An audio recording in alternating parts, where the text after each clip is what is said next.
그러니까 명태균 씨에 대해서 내일 영장실질심사가 있잖아요. 근데 그 구속영장을 보면은 청구된 걸 보면은 정치자금법 위반 혐의에 집중이 돼 있어요. 지금 네. 말씀하신 뭐 공천 개입 의혹이라든지 이런 거에 대한 내용은 없거든요. 그러니까 이번 네. 검찰 수사가 명태균 씨나 김영선 전 의원을 이렇게 들여다보고 있는 그 목적이 의심스러운 거예요. 사실 이 문제의 가장 큰 핵심은 대통령과 대통령 부인이 공천에 개입한 불법적 행위를 했는가. 이게 가장 큰 이슈였는데 검찰 수사에서는 이건 사라지고 김영선 전 의원과 또 명태균 씨, 또 명태균 씨와 그 지역의 지역 선거 때 공천을 받으려고 했던 사람들 사이의 돈거래, 여기로 국한시켜서 수사를 좀 하고 있거든요. 저는 이것은 국민들이 알고 싶어하고 관심을 갖고 있는 이런 범위에 축소한 것이라고 봅니다. 그런 측면에서 만약에 김영선 전 의원과 명태균 씨 사이에 오간 금전거래만을 가지고 처벌해버리면 네. 오히려 명태균 씨를 감옥에 가두어서 대통령과 대통령 부인의 공천 개입 사건을 그 이슈를 죽이려고 한다, 이런 비판을 받을 수 있어요.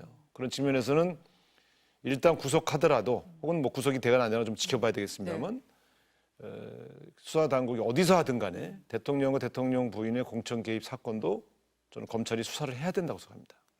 수사를 해야 된다라고 말씀을 하셨는데 하겠습니까? 지금 안 하고 있죠. 네. 네. 그럼 이준석 의원이나 뭐 김종인 전 비대위원장을 뭐 참고인으로 불러서 조사를 한다는 게 공천 개입 의혹 수사까지 확대될지는 조금 더 지켜봐야 된다, 이런 입장이시죠. 지금까지 저는 약간 네. 좀 회의적으로 보는 편입니다. 수사 의지가 좀 없는 게 아닌가.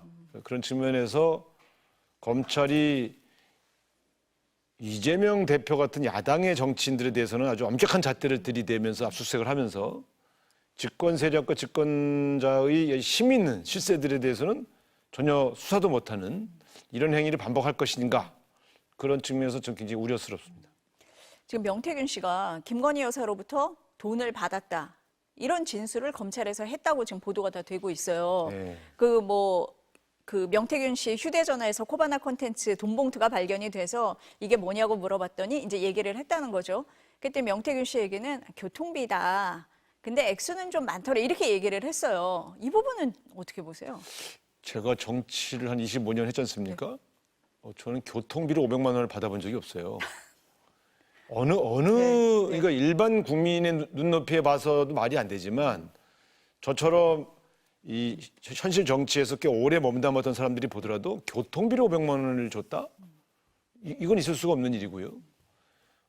저런 형태, 가령 100만 원 이상의 자금을 받거나 수수한 경우에도 예외 없이 처벌당하고 있지 않습니까? 좀 민주당 국회의원들 중에 소위 100만 원 돈봉투 사건, 200만 원 돈봉투 사건 다 유죄 판결 나고 있지 않습니까? 500만 원 돈봉투는 저건 아주 엄격하게 보면 엄청난 불법이죠.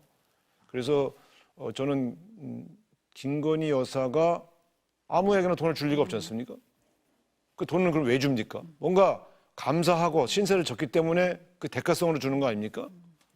저게 다 불법입니다. 그렇기 때문에 저는 저것도 엄정하게 수사해야 된다. 근데 저건 예를 들어 증거물까지 확보돼서 사진까지 확보됐기 때문에 이 영직의 입장이 확인된다고 그러면 저는 당연히 기소해야 될 사안이다.